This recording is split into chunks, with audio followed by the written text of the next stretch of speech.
Now that we have our control rig set up, let's take a look at some tips and tricks that will help increase efficiency as you animate in Engine. So I still have my skeletal mesh in my editor, and I'm just going to move him aside. And the easiest and quickest way to start animating with your control rig in Sequencer is to simply drag and drop your control rig directly in the editor. And as you can see, it brings up the Sequencer and adds the control rig as a track. So I like to take the Sequencer and dock it next to my content browser. So I'll just left click and drag this tab and drop it on this right-hand panel of the content browser, and that docks it. And this just makes it a little bit easier to manage, especially on one screen. When the control rig is added to Sequencer, notice this animation panel that appears in the top left. So this will be very useful to access while animating with control rig. This top section lists all the controls for the control rig. And notice when I click on like a body control, for instance, you'll see in this channel section, it lists all the different channels for that control. So same thing, if I switch over to pelvis control, I can now access the channels for that control.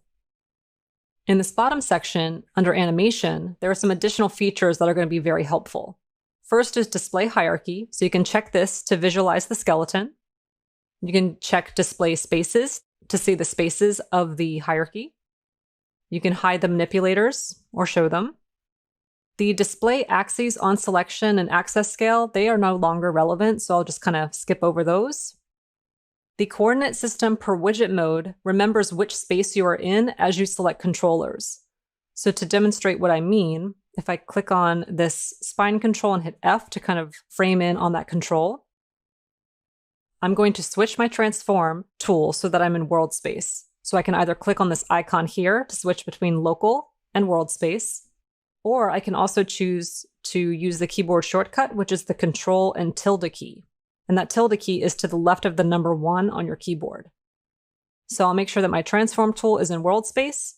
And when I switch to my rotate tool by clicking E, you can see that it's in the local space. So by having this checked, that coordinate system per widget mode checked, when I switch back to translate, it'll be in world space. And when I switch to rotate, it'll be in local space. If I uncheck this, notice right now I'm in the rotate tool, I'm in local space. And when I switch back to transform, it's going to maintain that same space as what I was previously in. So it also matches that local space. I personally like to keep this checked and keep it so it remembers its specific space. The only select rig controls is going to be a very, very useful feature. So I definitely recommend keeping that enabled. And basically what that does is it only allows you to select the different controls of the control rig and not the different objects in your scene, including meshes or other objects. Local transforms in each local space means you can transform multiple selected objects in their own local space. So for instance, if I shift select the right-hand control and the left-hand control, and then I rotate, they are both individually rotating in their local spaces. And this is acting as I would expect. If I uncheck this, and I first select that right-hand control and shift select the left-hand control, notice that when I rotate, the second control that I select will follow the local space of that first control. So this probably isn't what you might expect, so I would suggest keeping this checked in its default state. The gizmo scale is pretty self-explanatory. If I scale this, it scales that gizmo. So this can be especially helpful if you're working with controls that are very close together, and just to kind of get that out of the way. So now let's take a look at Sequencer and some settings to kind of keep in mind. First is the frame rate. So by default, Unreal keeps it set to 30 frames per second, but since we're working in animation, we might want to switch over to 24 frames per second. Notice there are some additional frame rates that you can choose from, or you can add your own custom frame rate in this section. So I'll go ahead and click on 24 frames per second. And also just keep in mind that if you use the movie render queue, you can also override the frame rate settings there as well. This button is the auto key button, and I highly recommend enabling that. So that what this means is if I set a key on a control, if I later change the value on that control, it will automatically set a key. And this just helps make my workflow a lot more efficient and faster. If you also want to select a specific control, you can use the filter to do so. So if I click in this box and type in body, and you can see the body control showing up.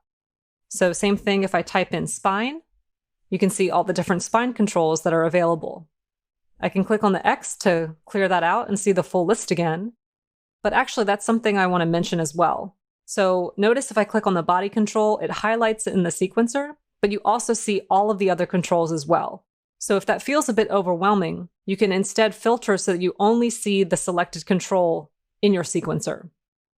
So to do that, click on Filters, and first uncheck this Control Rig Controls, and then check Selected Control Rig Controls.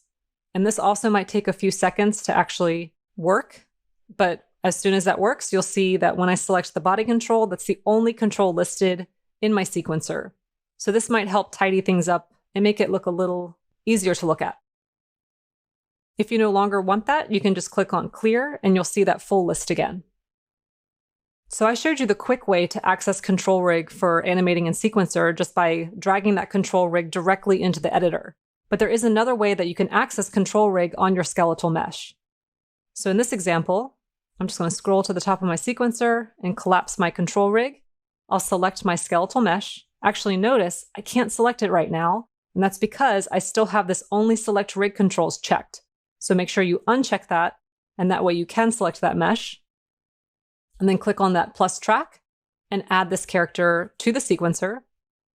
And then to add the Control Rig to the skeletal mesh, just click on that plus track, go to Control Rig, Asset-Based Control Rig, and this will list all of the control rigs that are appropriate for that character. So here you can see we have our control rig that we created for this character. And when I click on that, it adds it as a track. And now I can, of course, animate this control rig in Sequencer as well. So now that we have these workflow tips and tricks in mind, let's continue animating in Engine.